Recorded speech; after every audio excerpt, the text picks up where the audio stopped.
নমস্কার। আজ আমাদের ছায়ানট নাট্যমেলার শেষ দিন। আমাদের পরিবেশনা থাকবে দ্য সিয়ারির আঁখি পল্লব। আমরা শুরু করেছিলাম আমাদের এই অনুষ্ঠান ডক্টর ময়ূরী মিত্রর সঙ্গে একটা ইন্টারভিউ দিয়ে, কিন্তু সময়ের অভাবে আমরা পুরোটা দেখাতে পারিনি সেদিন। তাই আজ শেষ অংশে আমরা সেটাকেই পরিবেশনা করছি। আমার মনে হয় আপনাদের ভালো লাগবে।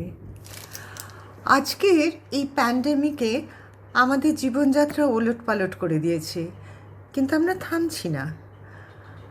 অন্য পথ ধরে নাটককে বাঁচিয়ে রাখতে চেষ্টা করছি। তোমার মতে এটাই কি একমাত্র রাস্তা? তোমার তৃতীয় বা শেষ প্রশ্নটাও কিন্তু নাটকের সেই প্রতিবাদী চরিত্রের সঙ্গেই জড়িত। নাটককে যদি আমরা প্রতিবাদী হিসেবে দেখতে চাই, যদি শাসকের বিরুদ্ধে প্রতিবাদ এবং সাধারণ মানুষের পক্ষে মঙ্গলজনক এরকম একটা চেহারা দিতে চাই থিয়েটারের, আমরা সবাই এটা চাই। আমরা সবাই এটাই চাই তো। এটার জন্যই তো এত আমাদের থিয়েটারের প্রতি ভালোবাসা, থিয়েটারকে এমন ভর করে থাকা, থিয়েটারে এমন নিমগ্ন হওয়া। তো এটা যদি চাই আমরা, তাহলে কিন্তু আমাদের শুধুমাত্র অনলাইন থিয়েটারের কতটা উপকার করবে সেটা সম্পর্কে অনেক কিছু ভাবনার অবকাশ আছে। আমি তোমাকে আগেও বলেছি যে পূর্বসূরিদের থিয়েটারকে প্রতিবাদী করার চিন্তা আর আজকের আমাদের মধ্যে থিয়েটারকে প্রতিবাদী করার চিন্তা, এই দুটো চিন্তার মধ্যে ফারাক আছে। আমাদের পূর্ববর্তী প্রজন্ম সব সময় চেষ্টা করে যেতেন তাদের লেখার ফর্মের মধ্যে, বিষয়ের মধ্যে, ভাবনার মধ্যে, সব কিছুর মধ্যে মৌলিক তফাৎগুলো যেমন ছিল, তেমনি মৌলিক একটা মিল ছিল যে আমার ওপরে কি অত্যাচার হচ্ছে, বা আমি কতটা ক্ষতিগ্রস্ত হচ্ছি, বা আমি এই সরকারের দ্বারা কতটা বেনিফিটেড হচ্ছি।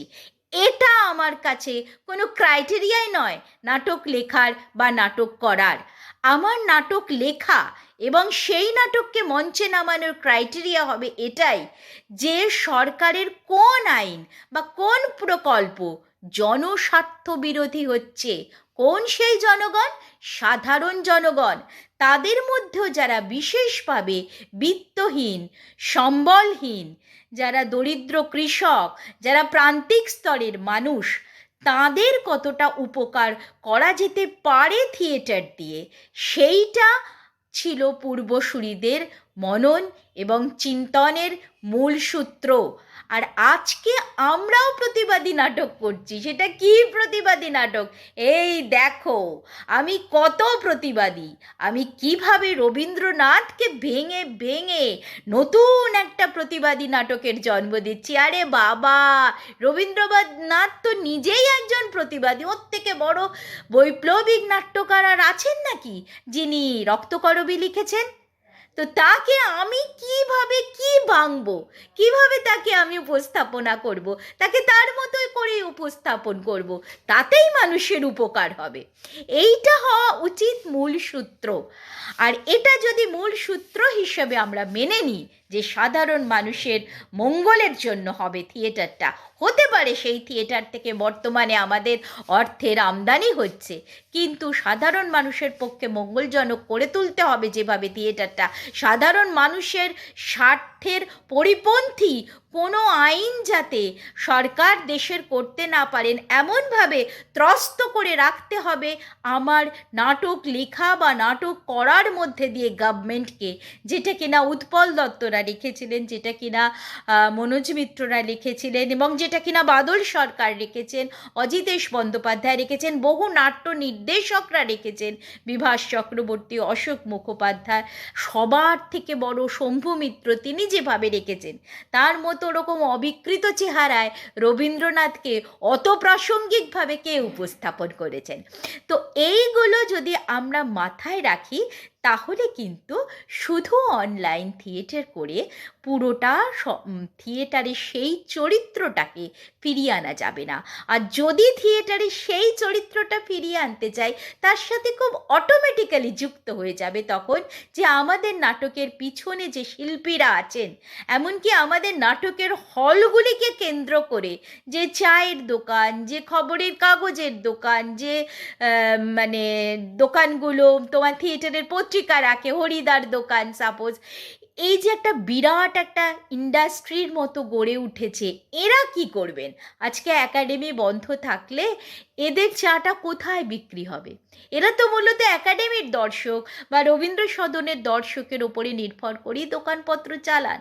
তাহলে থিয়েটার শুধু নেপথ্য শিল্পী বলতে কারা, এইটাও আমাদেরকে ভীষণভাবে বুঝে নিতে হবে।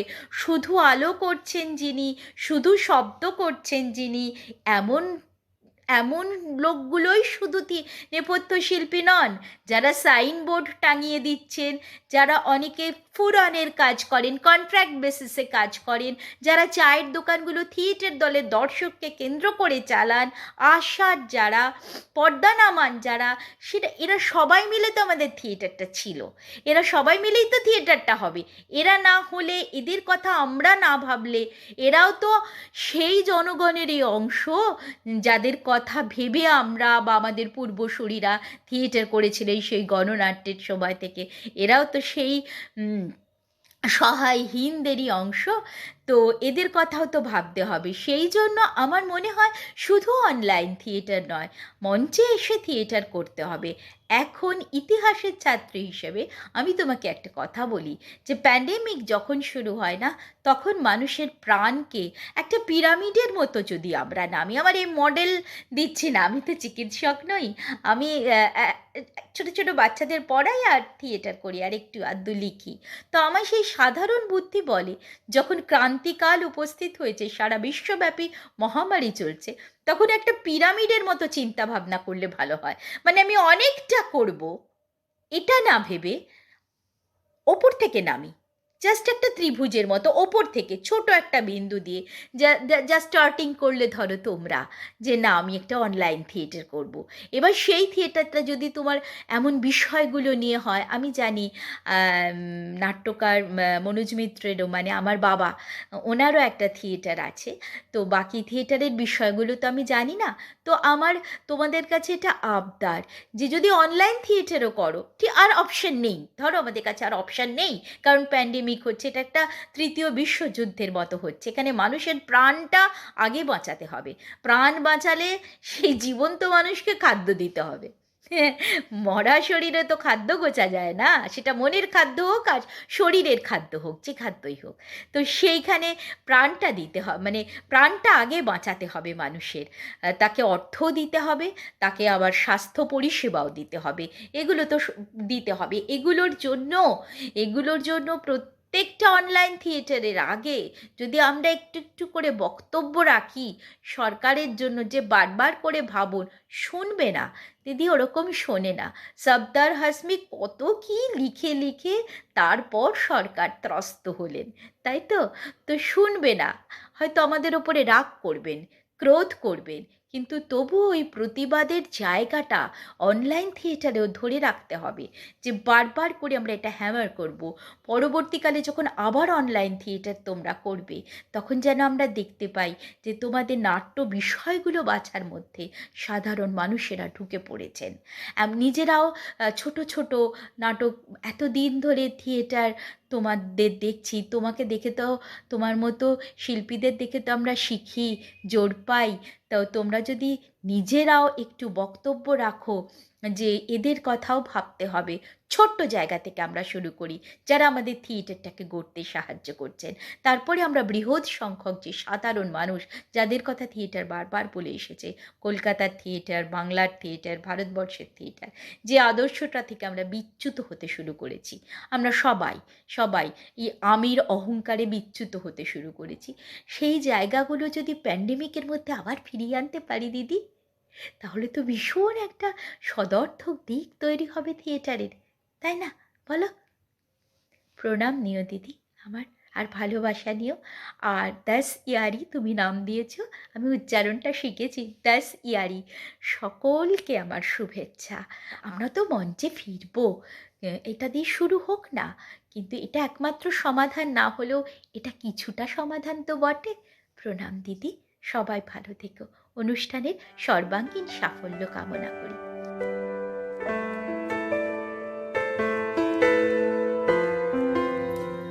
আঁখি পল্লব মনোজ মিত্রর একটি অসাধারণ নাটক। এই নাটকে লেখক ফুটিয়ে তুলেছেন ভালোবাসার অনেক রং।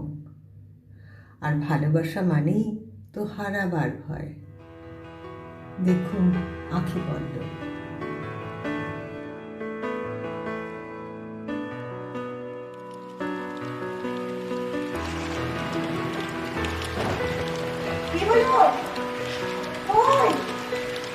আরে শুনছো? বলো বলো,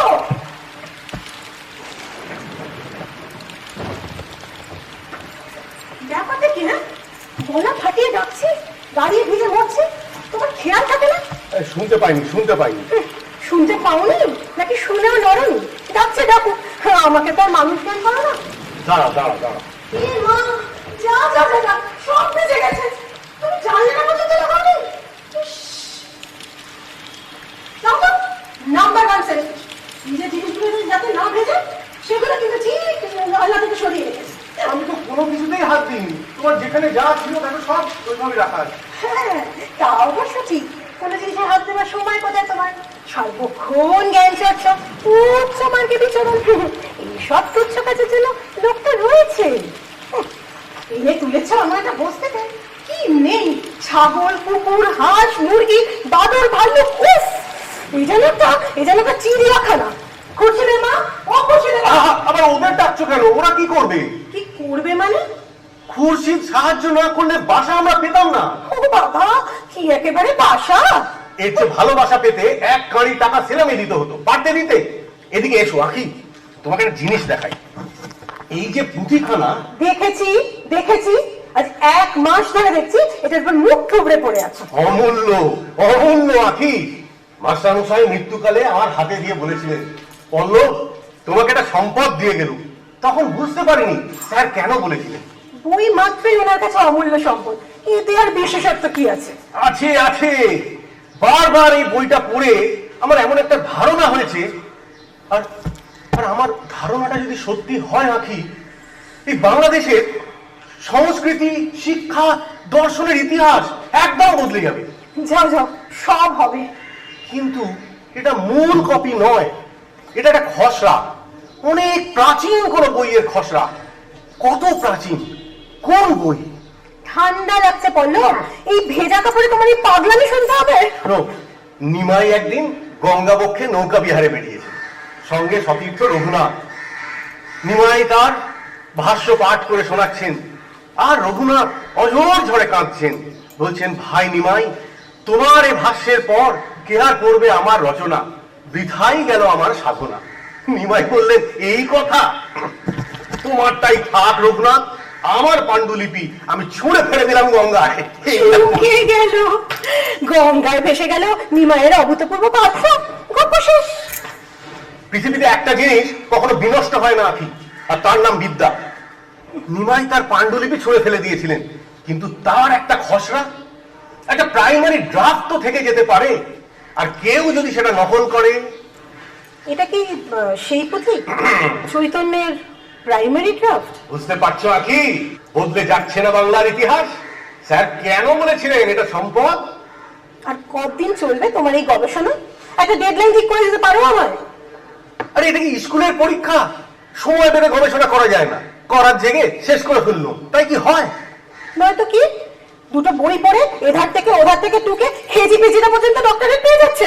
আমি ডক্টরেট পাওয়ার জন্য পড়াশোনা করছি না। তাহলে কেন পড়ছো? লোকে পড়ে কেন? ভেবেছিলাম এমএ পাশ করে চাকরি করবে, খেটে খুঁটে তোমায় এমএ পাশ করালাম। পাশ করে ধরলে রিসার্চ, বলে 2 বছরের মধ্যে ঠিক শেষ হয়ে যাবে। 3.5 বছরের মাথায় জুজুকে পুঁথি, আর কদিন চলবে? এরপরে চাকরি বয়স থাকবে? দেখ তেরি চাকরি, একটু চুপ করবে প্লিজ? আচ্ছা ভালো, কাজকর্ম চাকরি বাকরি কোনো কিছু চিন্তা নেই, দিন রাত শুধু চলেছে ইতিহাস গবেষণা। উফ, আমি পারছি না, আর পারছি না আমি।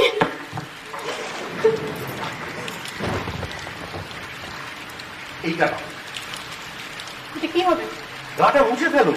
তোমার গত সপ্তাহে জ্বর হয়েছিল না? আর জ্বর বসলে আবার রিল্যাক্স করতে পারে। কি হাসছো যে? ও বাবা, আমি মরে গেলে যে টেবিল ছেড়ে ওঠে না, সে নাকি টাউন দিচ্ছে গা মোছার জন্য। এই তুমি সেন্সে আছো তো? আমি কিছু করলেও রাগ, আমি কিছু না করলেও রাগ। কি করবো বলতে পারো? পড়ো পড়ো, তুমি আর কি করবে? আচ্ছা আপনি কটা দিন এই ঝগড়াটা একটু বন্ধ রাখা যায় না? ঝগড়া কোথায়? ঠিক কথাই তো বলছি। আমি পয়সা রোজগার করে বাড়িতে আসবে, আর তুমি হিস্টোরিয়ান হবে। বউয়ের ঘরে বডি ফেলে দিয়ে তুমি বিশ্ব বরেণ্য ঐতিহাসিক হবে। এই কথা শুনতে খারাপ লাগছে কেন? আজকাল অফিস থেকে ফেরার পর প্রতিদিন তুমি এক রাশ খোঁচা মারো। সবাই তো জানে তোমার রোজগারের পয়সায় আমি লেখাপড়া করছি। বারবার তা শুনিয়ে কি লাভ? শোনাতে হয়, যেহেতু তোমার চোখে মুখে এক ছিটে ফোটা কৃতজ্ঞতা বলবে। বেহুশের মতন জ্ঞান সাগরে সাঁতার কেটে যাচ্ছে। পেয়ে পেয়ে তোমার এমন চাহিদা হয়েছে না বললো, যদি আমাকে এই ঘরে থাকতে হয় তাহলে যতক্ষণ থাকবো ততক্ষণ তোমার এই ঐতিহাসিক গবেষণার কাহিনী শুনতে হবে। কেন? বেশ, শুনো না, আমিও আর বলবো না। বলবে না? বলো কেন? কই তুমি শোনো আমার কথা। এর আর শোনার কি আছে বলো? তুমি একজন গোয়েন্দা গপ্প লেখিকার ডিকটেশন নিয়ে যাও। এর কতটুকুই বা ভালো মন্দ যে তাই নিয়ে আলোচনা করা যায়? আজকে উনি গড়গড় করে শকুন্তলা দেবী ডিকটেশন দিয়ে যাচ্ছেন, আর তুমি সরসর করে তাই লিখে যাচ্ছ। তুমি একবার ভেবে দেখো আঁকি, একটা কতখানি ক্লান্তিকর, বিরক্তিকর, একঘেয়ে কাজ তুমি করে চলেছো। এই ক্লান্তিকর, বিরক্তিকর, একঘেয়ে কাজ আমায় কেন করতে হচ্ছে বলো? তুমি করছো তাই হচ্ছে। আমারও হিস্ট্রি অনার্স ছিল, পড়াশোনায় আমিও খারাপ ছিলাম না। চাইলে আমিও তোমার মতো রিসার্চ করতে পারতাম, করতে পারিনি তোমার জন্য। তোমার সঙ্গে প্রেম করতে হলে বলে বিয়েতে ডাব্বা খেলাম, কিন্তু তুমি তুমি কিন্তু ফার্স্ট ক্লাস পেয়ে গেলে, এবং সেটাও আমার জন্য, as because I inspired you. তোমার দাদারা তোমার পড়াশোনা বন্ধ করে দিয়েছিলেন, আমি নিজের পয়সা খরচ করে তোমাকে পড়ালাম। এবং এখানে শেষ নয়, তুমি বিয়ে পাশ করার পরে আমি বাড়ি থেকে বেরিয়ে এসে তোমার বিয়ে করলাম, নিজের পড়াশোনা ছেড়ে চাকরি করে তোমার পড়ালাম।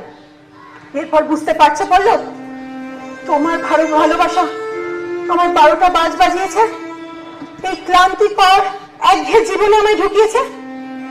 এরপরেও আমার কাছ দিয়ে কথা বলতে তোমার ঘেন্না হবে কেন? কেন? আমার জন্য, আমার জন্য, সব আমার জন্য।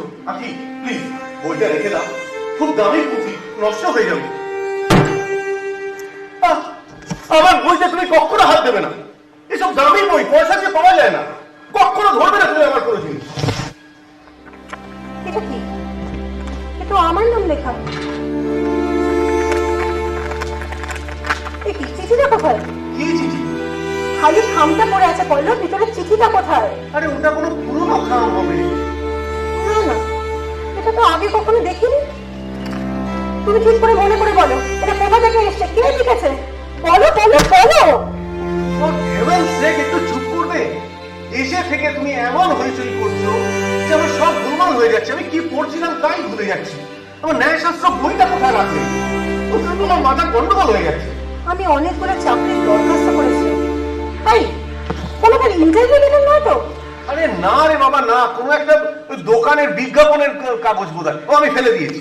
তো সেটা এতক্ষণ বলতে তোমার কি হয়েছিল? আচ্ছা এবার তো শুনলে, এবার একটু চুপ করো।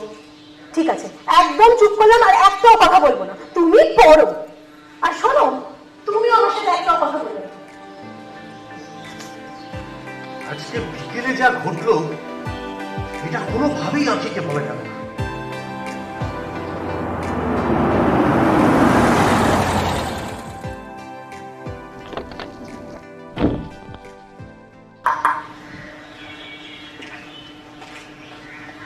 পাঁচের 13? হ্যাঁ 5-13। আঁকি থাকে এখানে? আঁকি বসু মল্লিক? হ্যাঁ থাকে। বলবেন একটু? বাড়ি নেই। পিসি এই বাড়ি চলে আসুন। বললাম যে বাড়ি নেই। আরে এক সময় ফিরবে তো। ও কাজে বেরিয়েছে, কখন ফিরবে ঠিক নেই, 8টার আগে আসে না। বসো হর্ষ, এখন বসো তো, ঘন্টা 3 বসতে হবে। আপনারা 3 ঘন্টা বসবেন? হ্যাঁ, আমাদের কোনো তাড়া নেই আমাদের। কিন্তু আখির ফেরার কোনো ঠিক নেই। একবার যদি শকুন্তলাদির ডিকটেশনে ফ্লো এসে যায় তাহলে কিন্তু রাত 10টাও বাজিয়ে দিতে পারে। এই হয়েছে তোমাদের লেখিকা শকুন্তলা দেবী, এই ছাইপাশ গোয়েন্দা গপ্প লিখেই চলেছেন। বলবেন না পিসি, এখন জনপ্রিয়তার শীর্ষে। ওনার না ওকে নাকি আমার ফ্যান ক্লাব আছে। আর উনি তো আর লেখেন না, উনি খালি বলে যান, অনুলেখিকা লিখে যান। দেখুন, আখিকে কিছু বলার থাকলে বলে যেতে পারেন, আমি বলে দেবো। ও একটা চিঠি আছে। হ্যাঁ, রেখে যান, আমি দিয়ে দেবো। আচ্ছা তুমি কে? আখির বর? হ্যাঁ, কই কি চিঠি দিন? ও তুমি সেই পল্লব। এই কিছু মনে করো না, এই বয়সে ছোটদের আমি ওই আপনি আজ্ঞেটা করতে পারিনি। আপনারা কারা, কোথা থেকে আসছেন? আমি শিলচরের বনলতা সেন। একটু সুখবর এনেছি, আখির অ্যাপয়েন্টমেন্ট লেটার। চাকরি? কি চাকরি? মাইনে কত? চাকরিটা এক কথায় খুব লোভনীয়। একটা ওল্ড এজ হোমে সুপারভাইজার পোস্ট। মাইনেও ভালো দেব। এখানে তোমাদের গোয়েন্দা গপ্পের লেখিকা যা দেয় তার চেয়েও 3 গুণ বেশি, সঙ্গে ফ্রি কোয়ার্টার, ফ্রি ফুডিং। পিসিমা, চাকরিটা কবে থেকে হচ্ছে? কাল থেকেই। কালই তোকে নিয়ে শিলচরে যাব আমরা। কোথায়? শিলচরে? হ্যাঁ, শিলচরে পিসির বিশাল এস্টেট আর অনেকগুলো ওয়েলফেয়ার অর্গানাইজেশনস আছে। তার মধ্যে একটি হলো এই নগেন্দ্রবালা মাতৃ মন্দির। আখিকে কি শিলচরে যেতে হবে? হ্যাঁ। মনে হচ্ছে এই চাকরির ব্যাপারে আপনি কিছুই জানেন না। না। অবাকই লাগছে। গত 7 তারিখে পারকোটে ইন্টারভিউ দিয়ে গেল, আমরা একরকম ওকে কথাই দিয়ে দিলাম, তারপরেও আপনি কিছু বলেনি। আমি ইন্টারভিউর কথা তো কিছু জানি না, আর জানলেও এই চাকরি নিয়ে আখিকে শিলচরে আমি যেতে দেবো না। বারে, ও যে আমাকে বললো ঘন্টা কয়েকের নোটিশেও কলকাতা ছাড়তে পারে, তোমার দিক দিয়ে নাকি কোনো আপত্তি নেই। কথা মতন আমরা ফ্লাইটের টিকিট বুক করেছি, কাল 10টায় ফ্লাইট। না না, টিকিট আপনি ক্যান্সেল করুন। আখি শিলচরে যাবে কি করে? আমরা কি করে যাব? আমার তো পড়াশোনার জগৎটাই কলকাতায়, আমার ইউনিভার্সিটির প্রফেসররা এখানে, আমার বই পত্র, আমার অত বড় লাইব্রেরি কলকাতায় রয়েছে, আমি শিলচরে এসব পাবো কি করে? লাইব্রেরি শিলচরেও আছে। কি হর্ষ, আমার ঠাকুরদার নামে যে লাইব্রেরি, আর তার যে স্টক, ভারতবর্ষের কোথাও তা আছে? প্রচুর historical documents are Vishal archive. কিন্তু এতে তো ওনার কিছু লাভ হবে না, উনি তো আর শিলচরে যাচ্ছেন না। না না, মানে এরকম একটা লাইব্রেরি যদি পাওয়া যায় সেক্ষেত্রে আচ্ছা, চৈতন্য দেবের ওপর কোনো সংগ্রহ আছে? মানে আমার তো গবেষণার বিষয় ওইটাই। অজস্র আছে বাবু, কে আর সেসব পুঁথি টুথি নিয়ে খুঁটিয়ে দেখছে। তবে হ্যাঁ, একসময় পুঁথি নিয়ে খুব হইচই হয়েছিল। ন্যায়শাস্ত্রের ওপর লেখা, খুব প্রাচীন রচনা, সেই 1600 শতাব্দী। 1600 শতাব্দীর ন্যায়শাস্ত্র? রচনাকারীর হদিশ কেউ করতে পারেনি এ পর্যন্ত। আপনি দেখেছেন পুঁথিখানা? ঠিক আছে ঠিক আছে, আমরা তো কালই যাচ্ছি না শিলচর।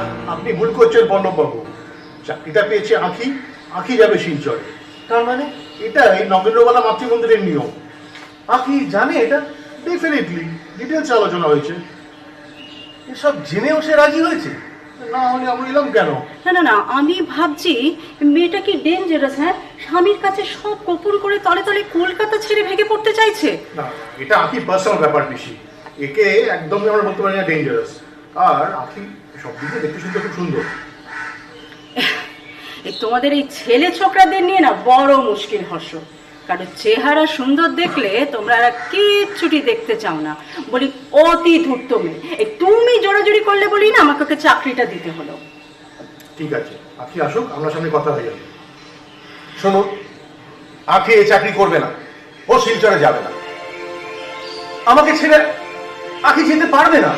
আখি চলে গেলে আমি কার কাছে থাকবো? কেন, তোমরা কেউ নেই? কেউ নেই। কে দেখবে আমায়?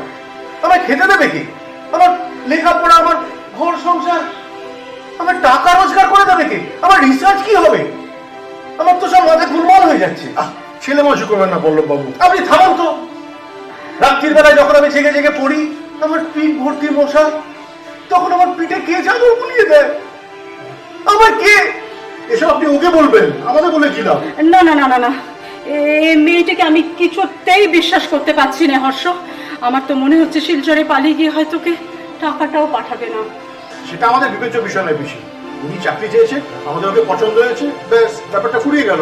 তুমি তো তাই বলবে না, কারণ তুমি যে ওকে সিলেক্ট করেছো। আহা, আমার দেখে মনে হচ্ছে ও কাজের মেয়ে, আর স্বভাবটাও চমৎকার। আর কোথাও যেন একটা গোপন দুঃখ আছে, তাই আমার মনে হয়েছে ওকে আমাদের দেখা উচিত। তা তোমায় দেখতে হবে কেন? আমি নেই? আপনার সময় কোথায় পিসি? শুনুন, আমাদের কোনো গোপন দুঃখ নেই, আমরা খুব সুখে আছি, আমরা ভালো আছি, আপনাদের কোনো সাহায্য লাগবে না, আঁকিয়ে চাকরি করবে না, আপনারা আসুন। আঁকিয়ে চাকরি করবে না? না, আপনারা যান। কি ধরনের অভদ্রতা! এ কি, ফ্লাইটের টিকিট যে কাটা হয়ে গেছে? আঁকি যাবে না, শিলচরে যাবে না, আপনারা আর আমাদের জ্বালাতন করবেন না। এ কি ধরনের অভদ্রতা? আমি অভদ্র, আপনারা যান, আপনারা বেরোন। ছি!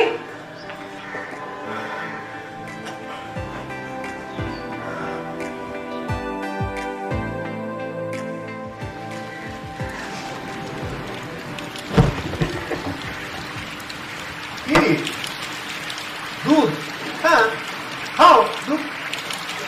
ও, তুমি আমার দুধটা গরম করে রাখতে বলেছিলে, একেবারে ভুলে গেছিল। সরি, খুব ভুল হয়ে গেছে। চাকরি করে টাকা আনো, একদিনে গরম দুধ পাবো না কেন? ওকে ওকে, সব তো ঠিকই আছে, সারা বুড়িটা ফালতু ভয় দেখিয়ে গেল। বুড়িটা? না না, ওই বুড়োটা, আরে পাড়া সিগারেটের দোকানে বুড়োটা বলে কিনা ঘরে সিগারেট খেলে ক্যান্সার হয়। বোঝো ঠেলা। আরে এক বৃষ্টি হয়েছে আজকে, একবার থামছে আর একবার আসছে। আমি না কাল থেকে সব জানলা দরজা বন্ধ করে রাখবো, আমার বইপত্র গুছিয়ে রাখবো, সমস্ত ঘরের কোনো জিনিস তুমি দেখবে না অবস্থা।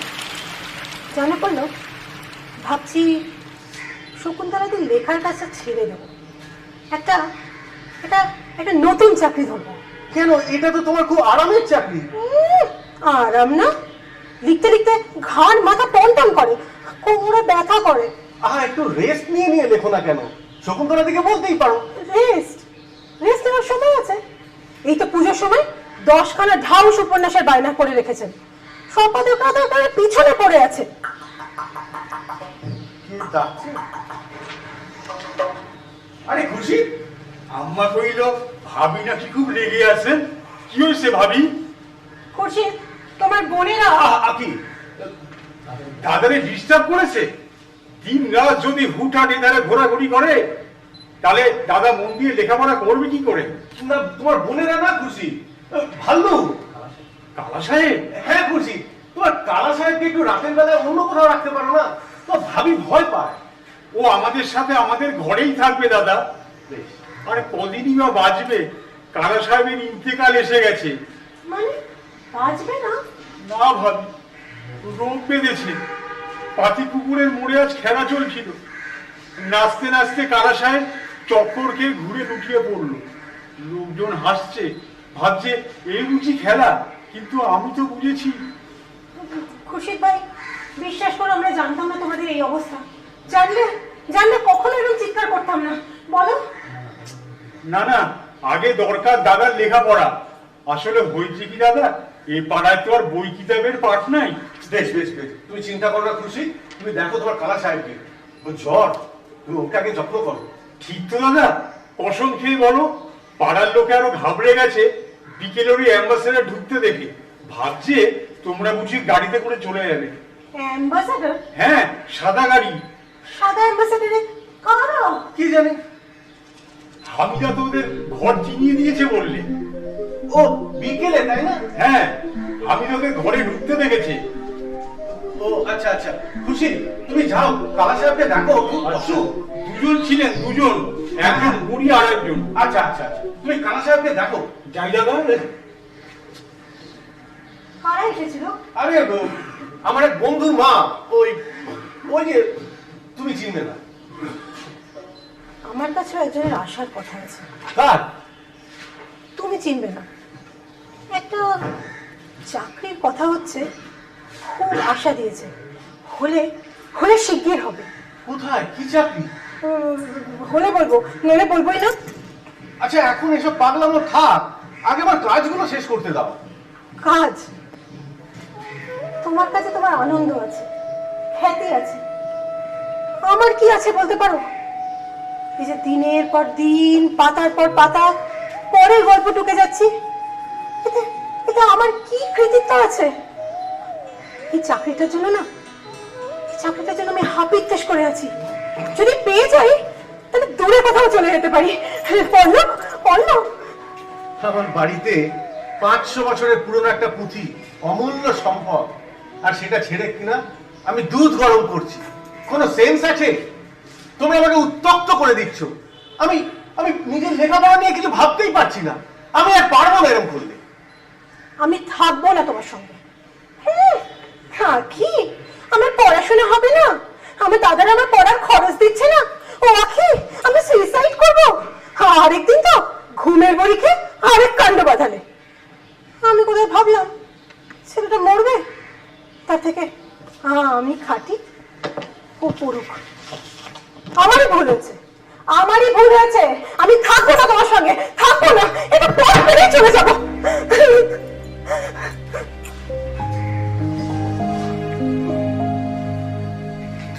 আমি জানি, আমি জানি আমার আমার প্রয়োজন ফুরিয়েছে। এই পুঁথিটা পাওয়ার পর থেকে আরো ফুরিয়ে যাচ্ছে। যেদিন তুমি এই আশ্চর্য পুঁথির রহস্য ভেদ করবে সেদিন তো বললো, কিন্তু কোনো দামই থাকবে না আমার। সবাই তোমায় মাথায় নিয়ে নাচবে, আর আমি আমি হারিয়ে যাব। সেদিনটা আসছে। তুমি যা ভাবছো তাই সত্যি হতে চলেছে। এই পুঁথিটাই সেই পুঁথি যেটা 500 বছর আগে গঙ্গায় ভেসে গিয়েছিল। তারই প্রতিলিপি। তোমার মাস্টার মশাই যখন অসুখ হয়েছিল, তার ঘরে আমি অনেক দিন জেগেছিলাম, ওনার সেবা করেছিলাম। উনি আমায় বলেছিলেন তখন ওনার বিশ্বাসের কথা, কিন্তু আমি তোমায় বলিনি। আমি বলিনি ভয়, তুমি বিরাট কিছু হয়ে যাবে সেই ভয়। কিন্তু পল্লব, এখন তো তা সত্যি হতে চলেছে। এখন আমার বয়স সত্যি হতে চলেছে পল্লব, আমার বয়স সত্যি হতে চলেছে।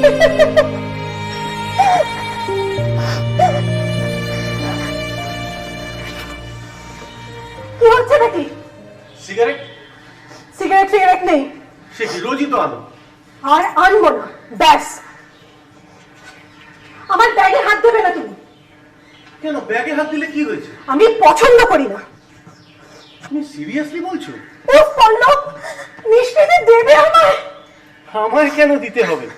তার ব্যবস্থা তো তুমি নিজেই করেছো। শিলচরে তোমার চাকরি হয়েছে, অ্যাপয়েন্টমেন্ট লেটার। শিলচরের বনলতা সেন। বনলতা সেন এসেছিলেন? সাদা অ্যাম্বাসেডারে। কাল সকাল 10টায় ফ্লাইট। পার্ক হোটেলে ইন্টারভিউ দিয়ে এসেছো।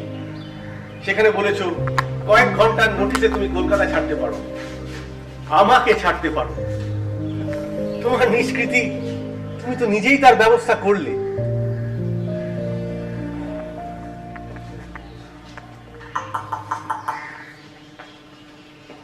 এই হর্ষবাবু এসে গেছেন, যাও তৈরি হয়ে নাও। ওকে নয়, আপনাকে এলাম নিতে। আমাকে? হ্যাঁ, পিসি মনে করেছে চাকরিটা আপনি পেলে আপনি ইন্ডিপেন্ডেন্ট হবেন। পিসির লাইব্রেরি পাচ্ছি? হ্যাঁ পাচ্ছেন। আর 16শ শতাব্দীর সেই পুঁথি? হ্যাঁ পাচ্ছেন, আর অফুরন্ত সময়। কিন্তু এখানেও একটাই নিয়ম, আপনি যাবেন একা, আখি নয়। রাজি, আমি রাজি। আমি জানতাম আপনি রাজি হবেন, আমি জানতাম।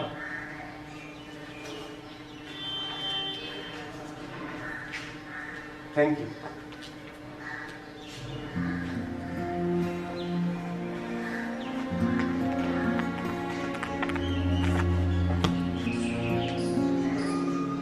শিলচরে চলে যাবো? আকিকে ফেলে শিলচরে স্বনির্ভর হব? সেলফিশ, আমি একটা সেলফিশ। আমি তোর জীবনটাকে নষ্ট করেছি, এখনো করছি রে আখি।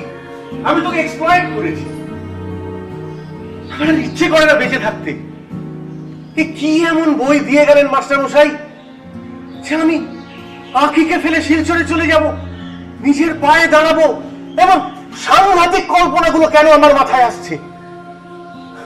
মনে হচ্ছে আমি মরে পড়ে থাকি ঘরের মধ্যে।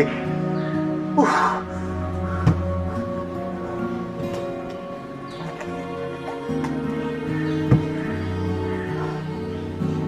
কাল কাল আমি তোর কাছে বিদায় নিতে যাব।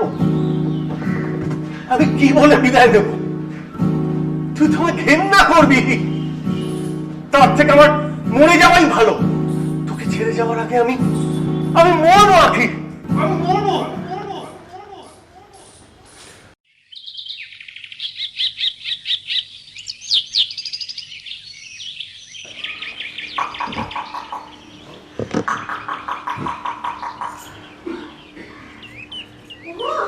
শকুন্তলাকে এত ভোরে এসে গেছো? সারা রাত ছটফট করেছি, তোদের কি হলো ভাবতে ভাবতে রাত পোহালো। আসলে কাল বড় ভয়ঙ্কর খেলাটা খেলে গেছি তো। আরে সে কোথায়, ধরতে পারিনি তো আমার খেলাটা। এত দিন ধরে তোমার রহস্য কাহিনী লিখে চলেছি। আরে ধরে কে তুই সোজা? বাড়াবাড়ি করিসনি তো? না না, তোমায় বলেছিলাম না যে ওকে কাঁদিয়ে ছাড়বো। জানো দিদি, তাই সারা রাত ও কেঁদেছে। শুধু একটা কথা, মরে যাবো, তবু আখিকে ছেড়ে শিলচর যাবো না। তাহলে কি দেখলি, গবেষণা বড় না তুই বড়? আমি তাহলে আর তোর কোনো ভয় নেই বল? না না, একদম না। মেয়ে শুধু ভয়ই মরে। এই পুঁথি যদি 500 বছর আগের গঙ্গার সেই পুঁথি হয়, তাহলে তো বড় আমাকে আর তোয়াক্কাই করবে না। দুভাবে টেস্ট করেছি, একবার তোকে চাকরি দিয়ে শিলচরে নিয়ে যেতে চেয়েছি, আর একবার ওকে চাকরি দিয়ে। দেখা গেল কোনোবারই ও তোকে ছাড়লো না, শেষ পর্যন্ত পারলো না ছাড়তে। হ্যাঁ রে, এবার মন দিয়ে আমার লেখাটা লিখবি তো? অনেক লেখা বাকি। ওই তোর বরকে না, সে তো কালকে রাতে সুইসাইড করেছে। হ্যাঁ, এখন অবশ্য রান্নাঘরের সামনে নাক ডাকছে। ওগো ওঠো, গবেষণা তো বেলাতে ঘুমায় না দিলে বাবা। উফ, শোনো, আমাকে কিন্তু এক্ষুনি বেরোতে হবে। শকুন্তলা দেবী নতুন উপন্যাস ধরেছেন। এমন ভান করছে না মানে সত্যি সত্যি ঘুমের বড়ি খেয়েছে। আরে তোমার যে একটু বাতিতে আছে, সেই জেনেই তো আমি ঘুমের বড়ির জায়গায় চিনি তলা করে রেখেছি।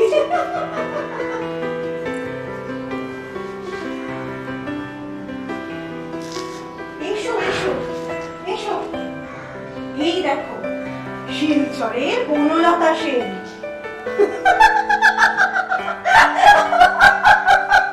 তুমি কি গো, এটা বোঝো না যে এটা বানানো না? আপনি পিসি, আপনি কে? এই তো আমার শকুন্তলা দি। শকুন্তলা দি? আরে তুমি কেমন ছেলে, হ্যাঁ, যে আমাকে একটু বসতে বলছো না যে? আপনি তো আমাদের বাড়িতে এসে একটা সম্পূর্ণ উপন্যাস লিখে ফেললেন। রেগুলার মিস্ট্রি ছিলেন। তোমার পুঁথিখানা কিন্তু মোর মিস্ট্রিয়াস। আমরা সবাই চেয়ে আছি শেষ পর্যন্ত ঐতিহাসিকের সিদ্ধান্ত শোনার জন্য। বসুন। নো থ্যাঙ্কস, একদম সময় নেই। আসলে নতুন উপন্যাস ধরতে হবে যে। এই যে সম্পাদক মশাই, সাত সকালে তালা লাগাতে হাজির। বলি মহারায় পুজো সংখ্যা বার করবে তো, বেচারা চোখে ঘুম নেই। পুজো সংখ্যার আগে সম্পাদকদের অনেক পারফরমেন্স কাটতে হয়। কাল রাত্রিরে যা করেছি সবই এদের মুখছে। আশা করি এবার একটা ভালো লেখা পাবো। নিশ্চয়ই, অবশ্যই পাবে। ওরে আখি, চল রে চল, আমি গাড়ি এনেছি।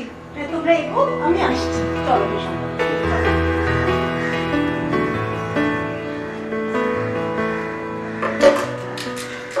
আরে খুশি ভাবি, আমি গিয়ে আম্মাকে বলেছি বহিনরা দিনরাত দাদার ঘরের সামনে ঘোরাঘুরি করে, তাই দাদা পাড়া ছাড়ছে। খুব পিটানি দিয়েছি ওদের। কিন্তু বহিনরা কেন আসে জানো ভাবি?